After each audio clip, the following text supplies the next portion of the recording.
Venezuela against Canada in Arlington, Texas.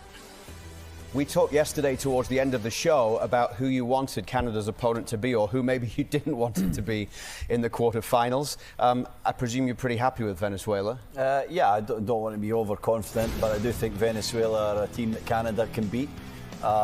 Pretty close in the rankings. Venezuela played very well at this tournament, but when I look man for man at both squads and think about Canada's quality, they have the players, they have the potential to go out there and beat Venezuela. They have been playing with a lot of confidence and they've gotten good results, but I still think they can just raise their game coming through to these knockout stages and just continue to push on from there. It's going to be a very tough game. Obviously, you got to show a lot of respect for Venezuela. They've had a good start to this tournament, but we still have another level we can get to. I think that is the case. But in all honesty, just to maybe go into what you're saying about Canada needs to play better, yes. I don't think they'll care as long as they win the game. I think it's there for the taking. I think Venezuela can be beaten. Watching them in this tournament, even watching them last night, they're a team in due course.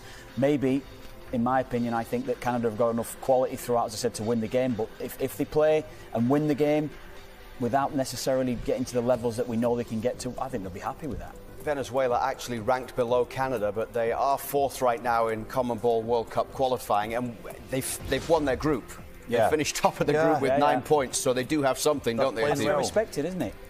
Yeah, they've done well. They've done well. It's a difficult group that they've been in as well. You know, some of the games that they've been in, it's just a real battle. You know, games are back and forth, and they found a way to just come out on top of that group. So it's going to be a tough game for Canada. But as you said, you know, the biggest thing for us is just getting a result and continuing to, you know, push forward in this tournament. And if they do what they've been doing, you know, early on in this tournament, just showing that they fight for each other, work hard for each other, don't matter how you get the result, just get that result, right? And in all honesty, I do think that when the draw was made for this tournament and we knew where Canada were going and who they would face if they got through to the quarterfinals, we were all thinking it would be Mexico or Ecuador. Yeah. There weren't many people thinking it would be Venezuela winning the group, and that would be the crossover game in the quarterfinals. So Canada getting set to take on Venezuela.